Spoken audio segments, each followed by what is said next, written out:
딸의 장례식장에서 들려온 목소리 한마디. 엄마, 나 살아있어. 지금 관 속엔 내가 아냐. 그날부터 나는 복수를 준비했습니다. 안녕하세요.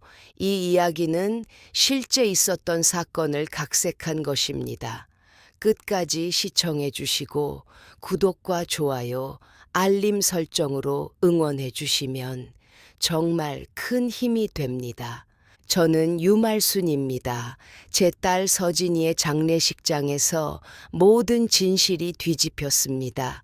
제 이야기를 들어주세요. 23세 남편을 잃고 30도 되기 전부터 생선시장에 나가 몸을 부리며 딸 하나를 키웠습니다. 그 아이가 제 전부였고 숨 쉬는 이유였습니다. 고생 끝에 대학까지 졸업시켰고 어엿하게 사회에 나가 열심히 일하던 아이가 어느 날 차 사고로 즉사했다는 소식을 들은 겁니다. 경찰서에서 신분증과 지문 확인까지 마쳤다는데 사위 정태희는 새파랗게 질린 얼굴로 저를 끌어안고 울더군요. 어머니, 서진이가 갑자기 너무 빨랐어요. 그 말 한마디에 정신이 아득해졌습니다. 빈소에 들어서자 관 위에 놓인 유리 뚜껑 너머로 아이의 얼굴이 살짝 보였습니다. 맞긴 맞았어요. 그러나 이상했습니다. 딸 서진의 생김새가 아닌 듯한 어딘가 낯선 뺨선, 붉게 칠한 입술, 그리고 턱 라인. 왜 화장을 저렇게 진하게 했을까? 원래 얼굴이 이게 아닌데 조문객을 맞이하며 수없이 들었던 생각. 하지만 교통사고로 얼굴이 붓기도 하고 다치기도 하니까 슬픔이 눈을 덮어 제대로 보지 못했던 걸 수도 있다고 애써 넘겼죠. 그런데요, 발신자 제한, 장례식 둘째 날 아침 국을 들여 주방에 들어갔다가 모바일 전화기에 찍힌 발신자 제한 세 글자를 보고 순간 멈췄습니다. 여보세요? 엄마, 나야. 서진이야. 그 순간 국자며 냄비며 전부 바닥에 떨어졌습니다. 휴대폰을 손에 쥔 채 엉덩방가를 찧었고 주변은 순식간에 정적이 흘렀죠. 미정이가 날 죽이려 했어. 지금 나 숨겨져 있어. 엄마, 관 속에 있는 사람, 나 아니야. 그 말 한마디에 머릿속이 새하얘졌습니다. 너 장난치지 마라. 이게 무슨 소리야? 엄마, 믿어줘. 나중에 다시 전화할게. 지금은 끊어야 해. 뚝 전화를 끊고는 아무도 모르게 뒤뜰로 나가 헛구역질을 했습니다. 심장이 미친 듯이 뛰었고 눈물인지 땀인지 알 수 없는 액체들이 흘러내렸죠. 딸이 살아있다고? 그럼 지금 관 속에 있는 건 대체 누구란 말입니까? 그날부터 저는 모든 행동을 눈치채지 못한 척 연기하기 시작했습니다. 정신줄을 놓은 엄마처럼 덜덜 떨며 밥상 위에 국을 엎고 서진의 영정 앞에서 내 새끼 하며 통곡도 해봤죠. 사람들 눈에는 미쳐버린 노모였겠지만 제 머릿속은 말 그대로 전쟁터였습니다. 정태희, 그 인간의 눈빛이 이상했습니다. 슬픈 척은 하지만 눈동자가 불안했고 옆에서 계속 팔짱을 끼고 서 있는 여자 고미정, 서진이 생전에 자주 입에 올리던 이름이었습니다. 엄마, 미정 언니 이상해. 우리 집 자꾸 들락거리는데 태희 오빠랑 이상해. 딸이 예전에 했던 말이 파편처럼 머릿속을 때렸습니다.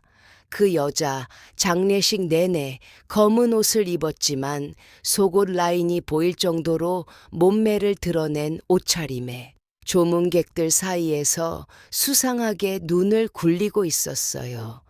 그리고 그날 밤 장례식장 한켠 빈 방, 저는 일부러 자는 척했고 태희와 미정은 그 방에서 몰래 만나 속삭이기 시작했습니다. 보험금 들어오면 바로 해외로 뜨자. 걱정 마. 어머니는 알아차릴 수 없어. 그 여자 생각보다 눈치 좋아. 유언장 건은 잘 처리했지. 보험금, 유언장. 그 순간 저는 입술을 깨물고 주먹을 꽉 쥐었습니다. 딸 서진은 분명 사망 직전까지 유언장 같은 건 쓸 일이 없다고 말했던 아이였습니다. 게다가 서류를 쓸 때는 꼭 날 불렀던 아이였어요. 그 아이가 남긴 유언장이 있다. 의심이 확신으로 굳어갔습니다. 3일 장례를 마치고 관이 웅구채 실려 나가는데 저는 일부러 울지 않았습니다. 마치 넋 나간 사람처럼 그저 뚫어지게 관을 바라봤습니다. 왜냐하면 그 관 안에 제 딸이 없다는 걸 알고 있었으니까요. 그리고 마침내 장례식장 옆 골목에서 기다리던 친구 박영자의 낡은 차에 올라탔죠. 운전석의 그녀는 저를 돌아보며 이렇게 말했습니다. 진짜냐? 너 말한 거 진짜야? 저는 눈에 힘을 주고 천천히 고개를 끄덕였습니다. 그래, 내 새끼 안 죽었다. 그년들이 죽이려 했고 지금 숨겨져 있어. 영자는 운전대를 움켜쥐며 이를 악물었고 그 차는 장례식장을 등지고 진실을 향해 달리기 시작했습니다. 차 안은 아무 말 없이 고요했습니다. 장례식을 끝내고 곧바로 빠져나온 그 밤, 저는 박영자와 함께 아무도 모르게 달리고 있었죠. 차 안에서 우린 아무 말도 하지 않았습니다. 숨조차 죽인 채 그저 서로의 눈치만 봤죠. 서진이가 살아있다는 걸 누군가라도 알게 되면 또 무슨 일이 생길지 모른다는 공포가 먼저 밀려왔거든요. 영자야, 네가 그날 말했던 거 기억나지? 고미정이 너 국밥집에 찾아왔었다고. 박영자는 씁쓸하게 고개를 끄덕였습니다. 응, 서진이 남편한테 뭐 물려받았다면서 나한테 슬쩍 보험 이야기하더라. 서진이 사망보험금 수령인이 남편 정태희로 돼 있다는 말까지 하면서. 겁나지 않냐? 저는 눈을 질끈 감았습니다. 미리 다 짜놓고 움직였다는 소리야. 우리 서진이 자기 명의로 뭘 그렇게 남기고 갈 애가 아니었어. 모든 재산도 공동 명의였고 유언장 같은 것도 절대 혼자 쓰지 않던 아이야. 그때 박영자가 핸들을 움켜쥔 채 말했어요. 그럼 유서도 조작됐단 얘기네. 근데 어떻게 파헤치게? 너 혼자서는 무리야. 맞는 말이었습니다. 하지만 절대 그냥 넘어갈 수는 없었죠. 다음 날부터 저는 움직였습니다. 먼저 딸 서진의 노트북을 찾기 위해 집으로 향했어요. 미리 복사해둔 집 열쇠를 이용해 조심스럽게 안으로 들어갔고 다행히도 아직 정리를 안 했는지 딸의 방은 그대로였어요. 책상 서랍 속 검은색 노트북이 그대로 있었죠. 문제는 비밀번호, 우리의 생일이나 이름 이런 거 절대 안 써. 한참을 헤맨 끝에 떠오른 건 예전에 제가 큰 수술을 받았을 때 서진이가 병실에서 자주 써놓던 암호 My Imam Strongest 입력하고 엔터를 누르자 드르륵 화면이 열렸습니다. 바탕화면엔 백업이라는 폴더 하나만이 떨리듯 깜빡이고 있었고 그 안엔 여러 개의 음성 파일과 메모장이 저장되어 있었어요. 녹음 파일 제목 고미정 카페통화. 귀를 의심했습니다. 소리를 키우자 고미정의 목소리가 들렸습니다. 걱정 마. 서진이 그년 이제 끝났어. 약도 내가 제대로 넣었고 서서히 몸 마비되는 거 보니까 일주일 안에 끝나겠더라. 그 다음 정태희의 목소리. 보험회사엔 내일 서류 넘길 거야. 유언장도 내가 고쳐놨어. 말순이 그 노인네는 눈치 못 챌 거야. 바보니까. 그 순간 손이 벌벌 떨려서 노트북을 닫아버렸습니다. 가슴이 요동쳤고 머릿속이 하얘졌습니다. 그랬구나. 우리 애를 천천히 죽이려고 했던 거구나. 딸은 죽은 게 아니었습니다. 살해당할 뻔했던 겁니다. 그것도 서서히 고통스럽게. 그날 밤 박영자와 다시 만났습니다. 국밥집 뒷주방에 앉아 녹음 파일을 함께 들려주자 그녀는 이를 악물며 말했습니다. 진짜 죽여버려야 해. 경찰에 바로 신고하자. 하지만 저는 고개를 저었습니다. 아직이야. 지금 신고하면 둘 다 도망칠 거야. 둘 중 하나는 항상 도망가게 돼 있어. 진짜 증거를 다 모아야 해. 그래야 법정에 세울 수 있어. 내가 직접 무너뜨릴 거야. 며칠 뒤.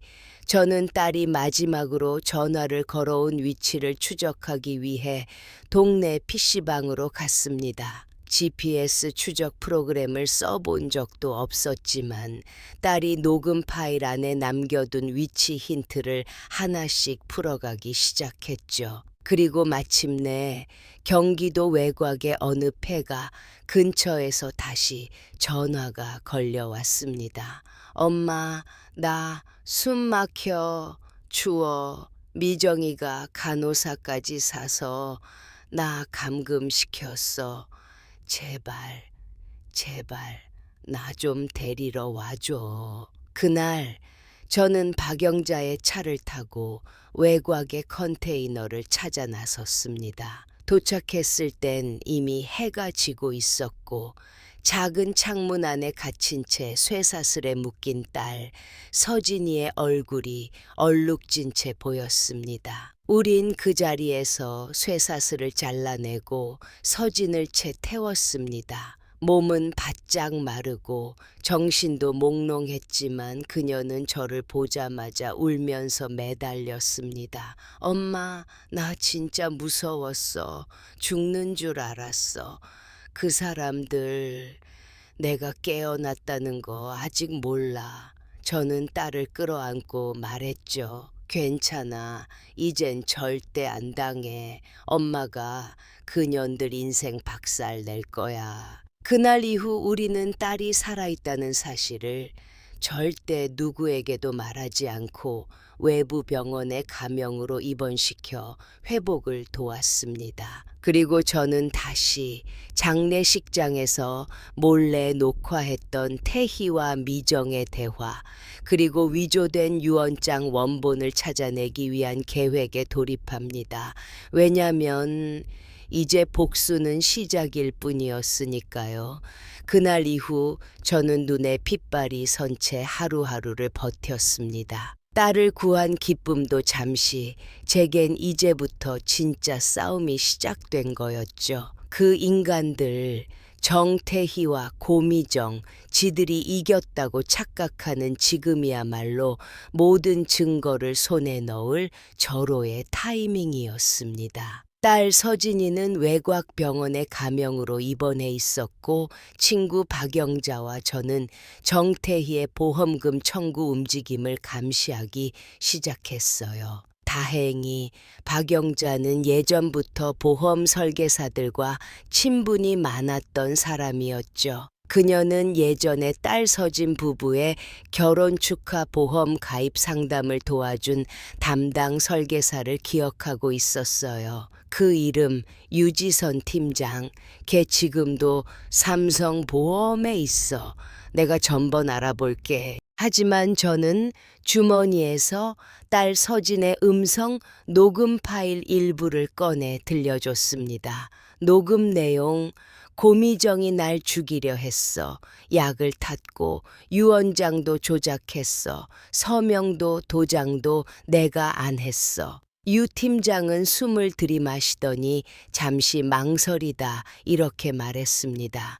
이건 내부 감사팀에 신고해야 할 사안입니다. 하지만 그렇게 되면 정태희 씨가 곧바로 감지하고 도망칠 수도 있어요.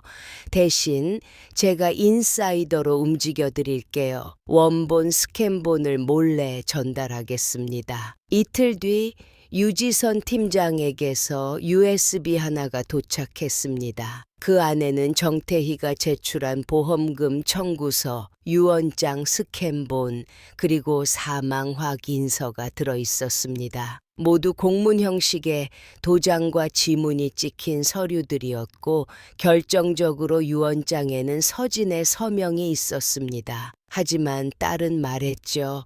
엄마, 저거 내가 쓴 거 아니야. 그 도장 내 인감도 아니야. 내가 바꾸기 전 옛날 인감이야. 도장 바꿨는데 그걸 몰랐나 봐. 저 도장은 이미 폐기된 거야. 그 말을 듣고 저는 바로 시청 민원실로 가서 인감 등록 내역을 열람했습니다. 그리고 그곳에서 결정적인 단서를 찾았죠. 서진은 6개월 전 인감 도장을 변경했고 기존 인감은 무효화됐던 겁니다. 하지만 정태희가 보험사에 낸 서류에는 이미 폐기된 인감 도장이 찍혀 있었던 것이었죠. 그 순간 확신이 들었습니다. 이거야, 이거면 돼. 그 길로 저는 변호사 사무실을 찾아갔습니다. 사건을 설명하자 변호사는 눈을 부릅뜨더군요.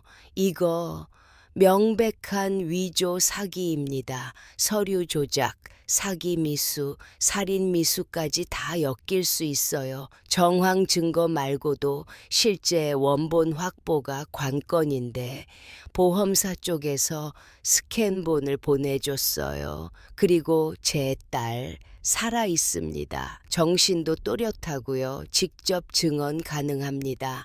변호사는 자리에서 벌떡 일어나 말했습니다. 그럼 바로 고소장 접수 들어가겠습니다. 단 도주 우려가 있으니 경찰 쪽과도 동시에 연락해야 합니다. 경찰에 고발장을 넣는 당일 박영자는 저에게 한 통의 문자를 보여줬습니다. 고미정, 오늘 보험금 입금된대. 그 계좌로 3억 5천 바로 넘어온다더라. 이제 한국 뜨자. 이건 결정적이었습니다. 그들의 도주는 코앞이었고 우리는 막아야 했습니다. 그날 밤 저는 딸 서진의 침대 옆에 앉아 조용히 손을 잡았습니다. 엄마가 여기까지 왔다. 너 아무 말 하지 마. 너무 고생 많았고 이젠 엄마가 끝장 볼게. 딸은 말없이 고개를 끄덕였고 그날 이후 저는 마지막 칼을 뽑아들었습니다. 정태희와 고미정, 너희 인생 이제 내가 끝장낸다.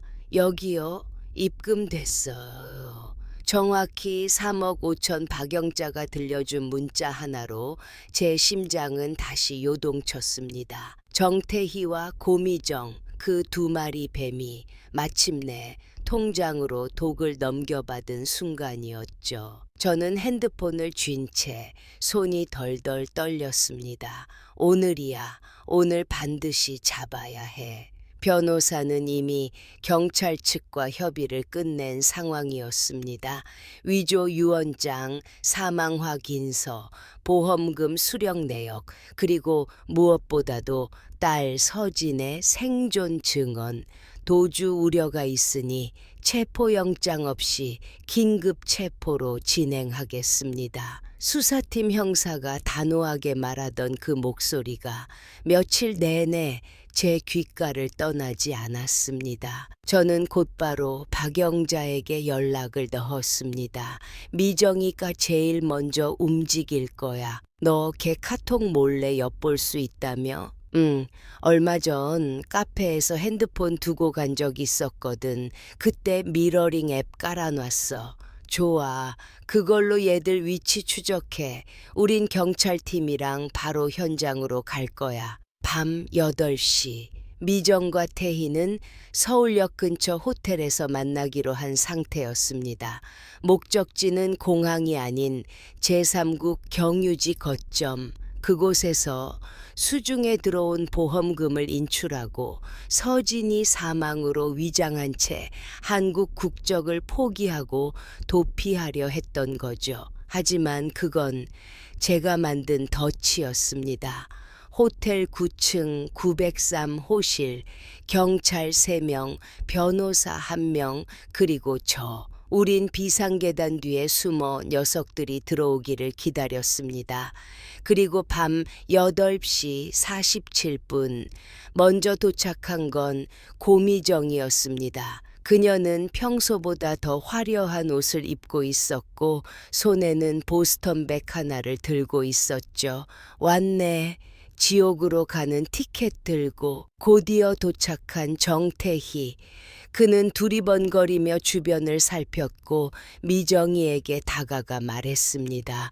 현금 인출 완료했어. 외환 1억은 따로 나눴고 여권은 너 가방에 있어? 응, 예약된 항공권까지 다 챙겼어. 이제 이 나라엔 다시 안 와. 그년 서진이 지옥에서 2번째 죽었을 거야. 순간 제 눈가에 뜨거운 피가 차올랐습니다. 서진이를 2번 죽인다는 말이 사람 입에서 나올 수 있는 말이던가요. 그 순간 형사가 신호를 주었고 경찰 3명이 동시에 문을 박차고 들어갔습니다. 경찰입니다. 움직이지 마. 손 들어. 정태희는 순간적으로 도망치려 했지만 형사의 다리에 걸려 넘어진 채 바닥에 처박혔습니다. 고미정은 얼어붙은 채 그대로 바닥에 주저앉았고 형사는 조용히 수갑을 채우며 말했습니다. 당신들은 이서진 씨를 살해한 혐의로 긴급 체포합니다. 그리고 유언장 위조 및 보험금 사기 혐의가 추가됩니다. 뭐라고요? 이서진? 그 여자가 살아있다고요? 말도 안 돼. 그제서야 고미정이 비명을 질렀습니다. 거짓말이야. 서진이 죽었잖아. 분명히 죽었는데. 그때 뒤에서 조용히 등장한 제 딸 서진이 휠체어에 앉은 채 조용히 말했습니다. 죽은 줄 알았지? 근데 미안. 지옥은 아직 너희 차례더라. 모든 것이 멈춘 순간이었습니다. 정태희는 입을 다문 채 고개를 떨구고 있었고 고미정은 울부짖으며 경찰에게 매달렸습니다. 서진아, 미안해. 그럴 생각은 아니었어. 다 태희가 하자고 한 거야. 난 그냥 서진은 단 한마디만 했습니다.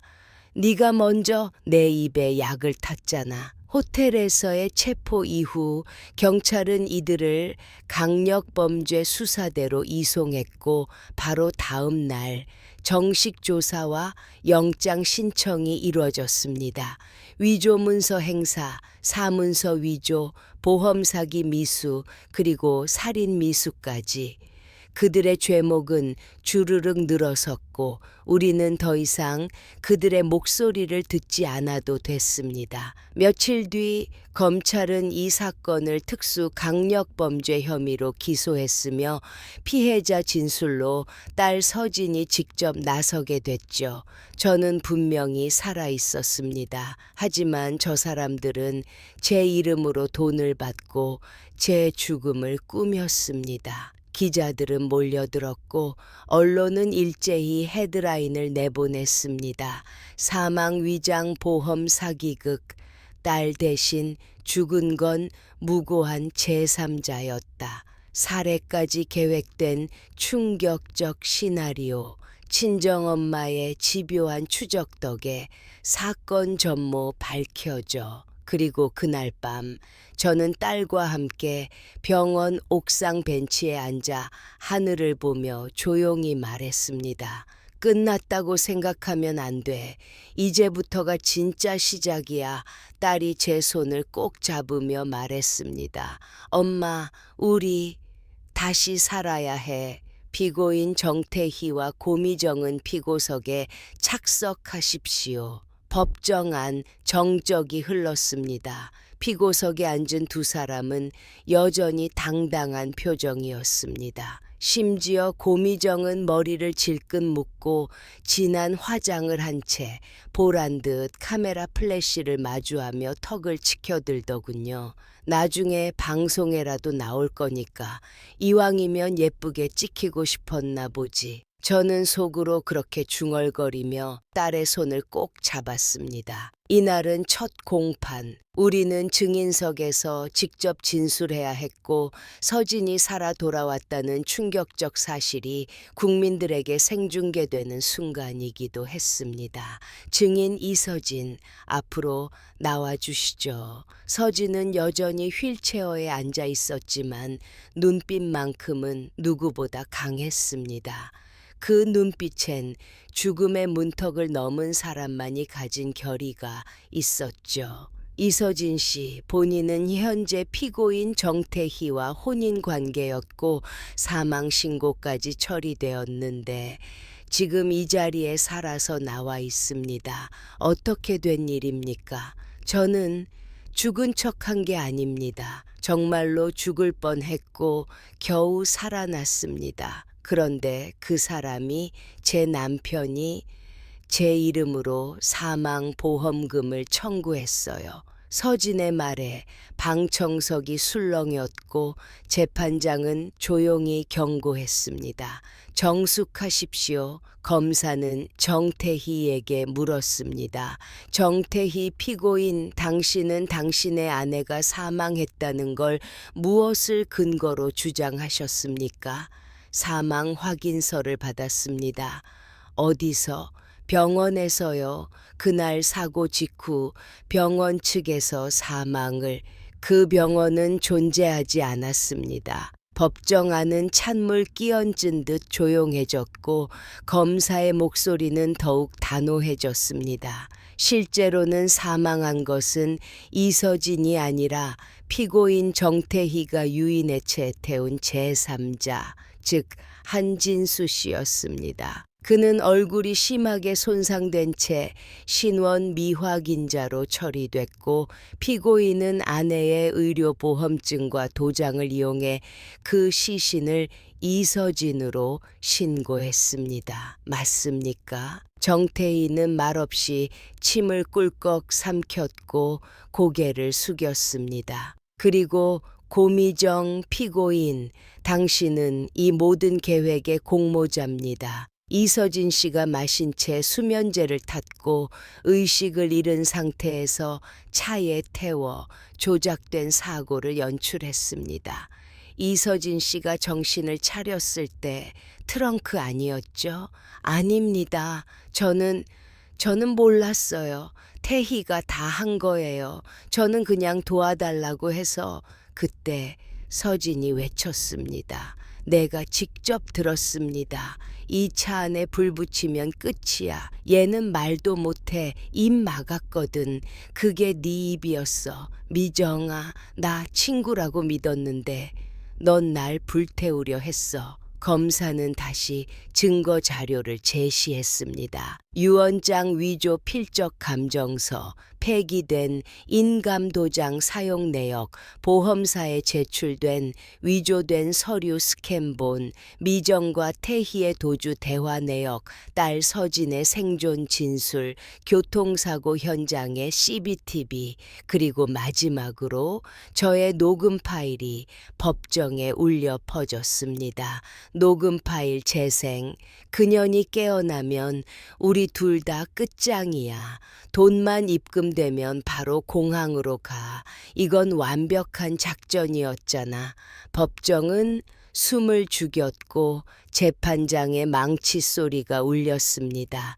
피고인 발언 금지. 변호인, 최종 변론 준비하십시오. 그날 밤 저는 딸과 병원 옥상에 또 한 번 앉았습니다. 한 줄기 바람이 머리를 스치며 지난 몇 달의 시간들이 주마등처럼 흘러갔습니다. 엄마, 나 정말 죽은 줄 알았는데 그때 트렁크에서 깼을 때 깜깜했어. 숨도 안 쉬어지고 차 밖에서 터지는 소리 들리는데 내가 살아있다는 게 아직도 안 믿겨. 저는 딸을 안고 말했습니다.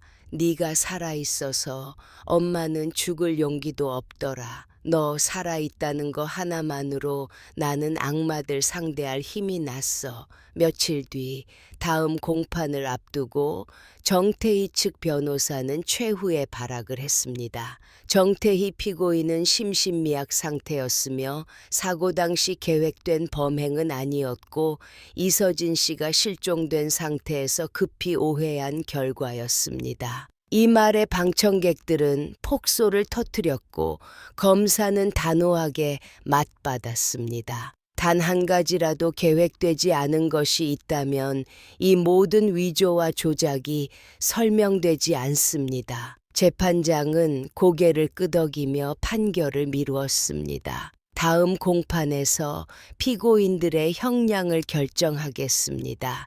단 도주 우려가 크므로 두 사람은 계속 구속 상태를 유지합니다.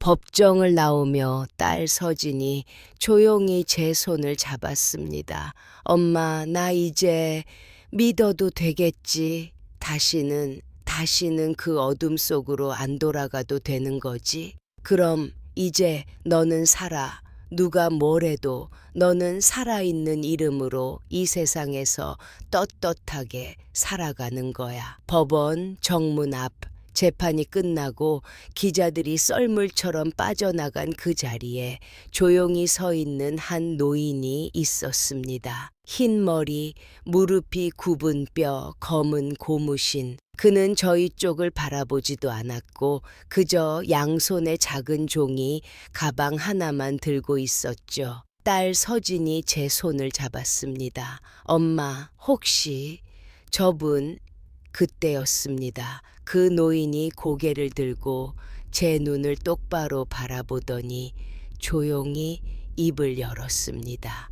저는 한진수라는 사람의 엄마입니다. 숨이 멎는 듯한 순간 제 손에 들고 있던 서류 봉투가 바닥에 떨어졌고 딸 서진은 순간적으로 휠체어 바퀴를 꽉 쥐었습니다. 그분은 조용히 한 걸음 다가오더니 작은 인사를 했습니다. 미안해서요. 미안하다고 한 번이라도 들으러 왔습니다. 그날 밤 우리는 조용히 국밥집에 자리를 마련했고 그분은 아들과의 마지막 하루를 조용히 털어놓기 시작했습니다. 우리 진수는 말이요. 빚이 많았어요. 서울 와서 일하겠다고 했는데 연락이 뚝 끊겼지요. 사라지고 나서야 알았어요. 그 애 거기 그놈들에게 이용당한 거. 그분의 눈빛은 분노와 슬픔이 동시에 얽혀 있었습니다. 나는 내 자식 얼굴도 못 본 채로 남의 딸 대신 관에 넣었답니다. 그게 맞는 거냐고요. 딸 서진은 떨리는 손으로 국그릇을 내려놓고 말했습니다. 저 정말 죄송합니다. 진심으로 사과드려요. 저 대신 돌아가신 그분에게 제가 어떻게든 죗값을 치르고 싶어요. 침묵이 흐른 국밥집 안 그분은 조용히 검은 천을 꺼내더군요. 그 안에는 낡은 고무 지갑이 하나 있었습니다. 진수애가 쓰던 지갑이에요. 그 안에 사진 한 장, 그날 입고 나간 옷 그대로예요. 나 그 옷이 타들어간 채 발견됐을 때 하늘이 무너지는 줄 알았어요. 사진 속에는 환하게 웃는 청년의 얼굴이 있었습니다. 정말 평범하고 순박하게 생긴 청년. 그저 하루 벌어 하루 사는 누군가의 소중한 아들이었습니다. 그날 이후 저와 서진은 한진수 씨의 장례식장을 다시 찾아갔습니다. 지금까지 죄책감에 외면했던 그곳에 우리는 처음으로 그를 위한 국화를 바쳤습니다. 진수 씨 정말 미안해요. 내가 대신 갔어야 할 자리였는데 그 자리를 뺏겼던 게 당신이었다는 걸 이제야 깨달았어요. 며칠 뒤 우리는 고소장을 하나 더 제출했습니다. 과실치사 및 신원 위조에 의한 제3자 살인 혐의.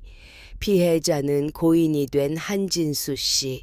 검찰은 이 사안을 중요하게 받아들였고 그의 이름으로 추가 혐의가 정식 접수되었습니다. 그날 법정에서 고미정과 정태희에게 이런 말이 전달됐습니다. 두 사람의 범행으로 인해 피해자 이서진 외에도 무고한 제3자가 사망했습니다. 이에 따라 형량은 최대 무기징역까지 고려될 수 있습니다. 딸 서진은 한동안 악몽에 시달렸습니다. 엄마, 그 지갑 속 사진만 보면 내가 도망쳐 나왔던 그 트렁크 안이 떠올라. 그래도 넌 진실을 선택했잖아. 이젠 피해자만 있는 이야기가 아니라 너처럼 싸우는 사람도 있다는 걸 보여줘야 해. 그리고 우리는 한진수 어머니에게 찾아갔습니다. 작은 봉투 하나를 내밀며 말했죠. 이건 제가 가지고 있던 마지막 통장입니다. 제 앞으로 들어온 돈이지만 진짜 주인은 그분이에요. 그분이 없었다면 전 살아나지도 못했을 거예요. 그분은 고개를 저으며 울먹였습니다. 내가 바라는 건 돈이 아니에요. 이 나라가 이런 일이 다시 안 생기도록 당신들이 이기길 바라는 거예요. 며칠 뒤 방송사에서 우리에게 연락이 왔습니다. 사망위장보험 사기극 실제 생존 피해자와 유족의 만남. 보도 가능하십니까? 딸은 고개를 끄덕였고 우리의 인터뷰는 뉴스와 다큐로 방송됐습니다. 방송 말미에 카메라는 한진수 어머니를 비췄습니다. 내 자식은 사라졌지만 그 대신 살아난 누군가가 죗값을 대신 치르는 걸 지켜보려 합니다. 그분의 말에 수많은 시청자들이 눈물을 흘렸다고 하더군요. 그리고 마지막 장면, 저는 딸 서진과 함께 진수 씨의 묘비 앞에 조용히 앉았습니다. 서진은 작은 수첩을 꺼내 거기다 이렇게 적더군요.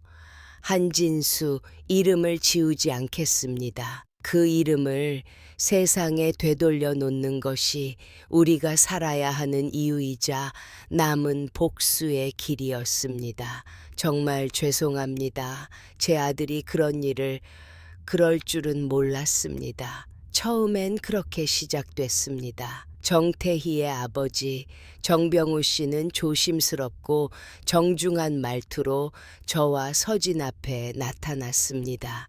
딸 서진은 망설이다가 자리를 마련했고 우리는 국밥집 구석자리에 앉아 조용히 그 사람들의 말을 듣기 시작했죠. 저는 태희가 그런 나쁜 짓을 했다는 게 믿기지 않아서요. 이해는 못하지만 지금은 이렇게라도 고개를 숙이고 싶었습니다. 처음엔 분명히 참회의 말로 들렸습니다. 하지만 곧이어 분위기는 이상하게 흘러가기 시작했습니다. 이서진 씨, 자네가 살아있는 건 다행이지만 우리 태희도 무슨 정신으로 그런 일을 벌였는지 솔직히 자네한테도 책임이 없다고 할 수 있겠나? 서진의 눈썹이 불쑥 찌푸려졌습니다. 예? 나는 말이지. 부부가 함께 살아가려면 서로 간에 오해도 있고 갈등도 있고 그런 거 아니겠나? 태희가 그렇게까지 한 건 혹시 자네가 외면했기 때문은 아닌지 한 번쯤 돌아봤으면 해서 그래. 딸 서진이 가만히 손을 떨었습니다. 제가 옆에서 손을 꽉 잡아주었죠. 그렇지 않으면 당장 벌떡 일어나 달려들지도 몰랐거든요. 그때 정태희 어머니 이영선 씨가 입을 열었습니다. 사람은 다 실수합니다. 우리 아들도 잘못했어요. 하지만 어차피 아가씨는 살아있잖아요. 지금이라도 고소만 취하하면 다시 새 출발할 수 있을 거예요. 서진 씨, 그게 어른이 하는 선택 아닐까요? 참아왔던 분노가 폭발했습니다. 제가 의자를 밀치고 일어났습니다. 지금 뭐라 그랬어요? 살아있으니까 다행이고 고소를 취하하라고요? 그럼 우리 딸이 죽었으면 그땐 어쩌시려고 했습니까? 당신들 손에 피를 묻혔다 했습니까? 정병우 씨가 조용히 고개를 숙였지만 그 얼굴에는 억울함이라는 감정이 먼저 비쳤습니다. 나는 부모니까 자식 잘못이 다 내 탓인 것도 아니지 않소. 그놈이 알아서 한 거고 나는 몰랐으니까. 몰랐다면 죄가 없습니까? 제가 소리를 높였습니다. 자식이 사람을 죽일 만큼 망가졌다면 그건 키운 사람이 책임을 져야죠. 지금이라도 부끄러운 줄 아시라고요. 그날 밤 서진은 오열했습니다. 엄마, 나 왜 이렇게 화가 나지? 내가 죽을 뻔했고 진짜 죽은 사람도 있는데 왜 저 사람들은 우리한테 죄책감을 강요해? 그런 사람들은 그래. 지 자식 잘못이 드러나면 세상이 다 자기 탓 같거든. 그래서 피해자를 공격해서라도 자기 체면 지키려는 거야. 나는 진짜 죽을 뻔했는데 엄마, 난 아무 잘못 없는데. 근데 왜 나한테 고소를 취하하래. 딸의 눈물에 제 심장도 무너졌습니다. 며칠 뒤 정태희의 부모는 언론을 상대로 인터뷰를 시도했습니다. 내용은 이랬습니다. 우리 아들은 순진했고 여자 문제에 휘말렸을 뿐입니다. 지금 고소인 측은 마치 우리 아들을 괴물로 만들고 있습니다. 고소 취하를 하고 선처를 바란다면 아직도 살아있는 가족으로서 남은 삶을 살 수 있도록 돕고 싶습니다. 이 기사는 삽시간에 온라인 커뮤니티에 퍼졌고 사람들의 분노는 더욱 뜨거워졌습니다. 그날 이후 저는 방송국에 요청했습니다. 모든 진실을 말하겠다고요.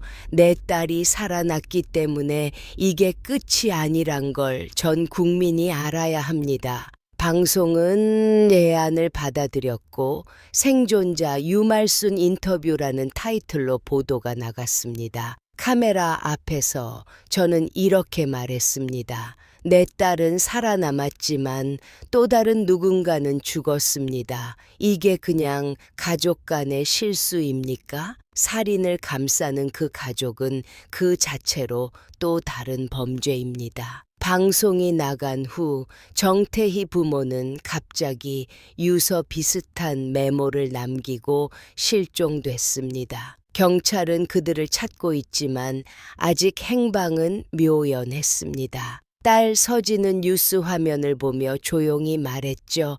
책임을 질 용기는 없어도 도망칠 용기는 있나 봐. 며칠 뒤 우리는 재판부에 선처 불가 의견서를 추가로 제출했습니다. 그 안에는 피해자 유족, 생존자 진술, 그리고 가해자 가족의 2차 가해 내용까지 모두 담겼습니다. 그걸 내면서 저는 이렇게 썼습니다. 자식을 잘못 키운 죄는 법으로 다룰 수 없지만 진실을 외면한 채 피해자를 공격하는 부모는 함께 단죄되어야 합니다. 정태희와 고미정, 이제 곧 마지막 공판을 앞두고 있었습니다. 그날 법정은 기자들로 가득 찰 예정이었고 딸은 떨리는 손으로 법정 출석 준비를 했습니다. 그리고 제가 딸의 옷깃을 정리해주며 조용히 말했습니다. 우리 이제 끝까지 가보자. 법정은 일찍부터 긴장감으로 가득했습니다. 경찰차에서 내려오는 정태희와 고미정, 수갑이 채워진 손, 창백한 얼굴, 하지만 그 눈빛에는 아직도 오만함이 묻어 있었습니다. 기자들 좀 보세요, 고미정 씨. 우릴 얼마나 무서운 사람으로 보는지. 무섭긴 뭐가 무서워요. 우리가 무슨 살인자예요. 그 여자 아직도 살아있는데? 정태희는 키득거리며 법정 안으로 들어섰고 그 모습을 보던 제 속은 또다시 뒤집히기 시작했습니다. 재판정 안. 재판장은 마치 TV 드라마의 클라이맥스 같았습니다. 검찰 측 변호인은 이 사건의 본질을 다시 한번 강조했습니다. 이 사건은 단순한 사기극이 아닙니다. 생존자를 죽은 것으로 꾸며 보험금을 타내려는 계획 살인이었고 그 과정에서 무고한 시민 한 명이 대신 목숨을 잃었습니다. 그 말에 고미정이 헛웃음을 터뜨렸습니다. 무고한 시민요. 그 사람 원래부터 인생 막장이었어요. 우리가 없었으면 길바닥에서 죽었을 사람이라고요. 그 순간 방청석에서 울음이 터졌습니다. 한진수 씨 어머니였습니다. 재판장이 즉시 경고를 날렸지만 고미정은 멈추지 않았습니다. 사람 하나 바뀐 게 뭐가 그렇게 큰일이에요? 서진 씨가 살아있잖아요. 죽은 사람은 솔직히 아무도 기억 못해요. 그 말이 끝나기도 전에 검찰은 조용히 USB 하나를 꺼냈습니다. 재판부와 피고 측에 마지막 증거를 제출하겠습니다. 이는 피고 정태희와 고미정이 사망자 신원을 조작하고 실제 범행 전 모의한 녹취 파일입니다. 법정 안스크린에 영상이 켜졌습니다. 녹음 시작. 정태희, 진짜 서진이는 그냥 마취하고 묶어 눈만 안 뜨면 몰라. 사진만 찍어서 보험회사에 보내면 돼. 고미정, 그 한진수? 걘 이름도 없잖아. 죽은 사람 바꿔치기 하는데 딱이야. 어차피 병원도 안 가. 가족도 없어. 정태희, 끝나면 우리 둘이 미국 가는 거다. 이 판 깨지면 우리 인생도 끝나는 거야. 녹음 종료 영상이 끝난 순간 법정은 숨소리 하나 없이 정적에 잠겼습니다. 서진은 고개를 숙인 채 손을 꽉 쥐었고 저는 옆에서 조용히 눈물을 삼켰습니다. 이게 진짜 그들의 본 모습입니다. 사랑도 아니고 절박함도 아닌 오로지 돈을 위한 살인이었습니다. 재판장이 고개를 끄덕였습니다. 피고인들, 이 증거에 대해 할 말 있습니까? 그 순간 정태희가 벌떡 일어났습니다. 이거 조작된 거예요. 저희가 그런 말 한 적 없습니다. 고미정도 함께 소리를 질렀죠. 이건 위조야. 서진이가 조작한 거라고요. 두 사람은 발악을 하기 시작했고 정태희는 자기 의자를 집어 던지려 했고 고미정은 방청석 쪽으로 뛰쳐나가려 했습니다. 경찰은 즉시 제압에 나섰고 법정은 일시 정회에 들어갔습니다. 그 혼란 속에서도 재판장은 단호한 목소리로 한마디 했습니다. 피고인들은 재판 방해 및 법정 소란 혐의로 추가 기소될 수 있습니다. 그 말이 선고되자 정태희의 얼굴은 창백을 넘어 하얗게 질려버렸고 고미정은 바닥에 주저앉아 헛웃음을 터뜨렸습니다. 끝났네. 진짜 끝났어. 정회 후 재판은 속개되었고 검찰은 마지막 의견을 말했습니다. 이 사건은 단순한 범죄가 아닙니다. 피해자는 살아있지만 그 심리적 고통은 죽음과도 같았습니다. 또 다른 한 명은 실제로 죽었습니다. 그것이 이 사건의 진실입니다. 재판부는 최종 선고일을 2주 후로 지정하며 최종 발언을 마무리했습니다. 법정 밖 기자들이 우르르 몰려왔습니다. 유말순 씨, 이제 공판 끝났는데 한 말씀 부탁드립니다. 저는 딸 서진의 손을 잡고 조용히 정면을 응시하며 말했습니다. 이제 판결만 남았습니다. 하지만 제 마음속에서는 이미 결론이 났어요. 그 사람들 이미 인생을 스스로 끝낸 겁니다. 남은 건 진짜 사죄입니다. 딸 서진은 긴장한 얼굴로 기자 앞에 섰습니다. 죽은 줄 알았던 그날 이후 저는 숨만 쉬며 살았던 사람이었습니다. 그런데 오늘 비로소 살아있는 기분이 들었습니다. 그날 밤 저와 서진은 조용히 옥상에 올랐습니다. 달빛 아래서 서진이 조용히 말했죠. 엄마, 나 이제 괜찮을 수 있을까? 그래, 우리는 죽으려고 했던 게 아니라 살아남으려고 싸운 거야. 이제 진짜 우리 시간 시작이야. 두근거리는 마음으로 그날 법원 앞에 섰습니다. 딸 서진은 새벽부터 잠을 이루지 못했고 저도 식은 땀을 흘리며 몇 번이나 일어났다 앉았다를 반복했습니다. 엄마, 오늘이면 끝나는 거지? 응, 오늘이면. 하지만 마음 한구석에선 과연 이게 진짜 끝일까 하는 의심이 떠나질 않았습니다. 법정 안은 여느 때보다도 고요했습니다. 판사의 입이 열리는 순간 공기마저 멎은 듯 했습니다. 피고 정태희, 피고 고미정, 사건 번호 2025고 합천 592, 5. 살인 및 사기 미수, 보험금 사기 및 신분 위조에 대한 최종 선고를 하겠습니다. 서진의 손이 덜덜 떨렸습니다. 저는 그 손을 꼭 잡아주었죠. 피고 정태희는 자신의 배우자를 살해하려 한 혐의로 유죄, 또한 제3자의 신원을 사망자로 위조하여 보험금을 타내려 한 사기, 미수에 대해서도 유죄입니다. 피고 고미정 또한 이에 적극 가담하였으며 피해자에 대한 지속적인 두차가해 사실까지 인정됩니다. 판사의 눈빛은 단호했습니다. 이에 피고 정태희에게는 징역 무기형을, 피고 고미정에게는 징역 30년을 선고합니다. 서진은 주저앉듯 무릎을 꿇었고 저도 눈물을 주체할 수 없었습니다. 그 순간 법정 한쪽에서 정태희가 외쳤습니다. 왜 나만 무기징역이에요? 내가 다 했어? 고미정이 시킨 거잖아요. 나 혼자 죽으란 거냐고. 고미정은 뒤돌아서 그를 노려봤습니다. 그래, 너 혼자 죽어. 난 적어도 다시는 너 같은 인간 안 만나. 두 사람은 마지막까지 서로를 찢으며 몰락했습니다. 그날 저녁 저희는 조용히 집으로 돌아왔습니다. 서진은 거실에 앉아 창밖을 멍하니 바라봤습니다. 그러다 제게 말했죠. 엄마, 나 사람이 무너질 때 소리가 나는 거 알아. 무슨 소리? 그날 관 안에서 눈을 떴을 때 그게 가장 무서웠어.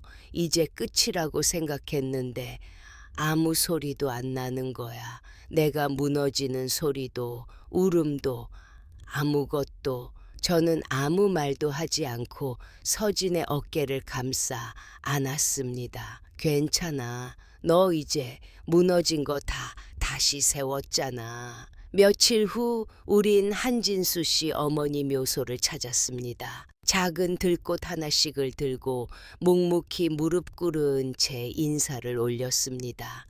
진수 씨 어머님, 우리 딸은 살아남았습니다. 하지만 대신 그분의 아드님은 이 세상 사람이 되지 못했습니다. 서진은 묘 앞에서 한참을 눈물 흘리며 말했습니다. 진수 씨, 당신이 그날 제 자리에 계시지 않았다면 제가 여기 없었을 거예요.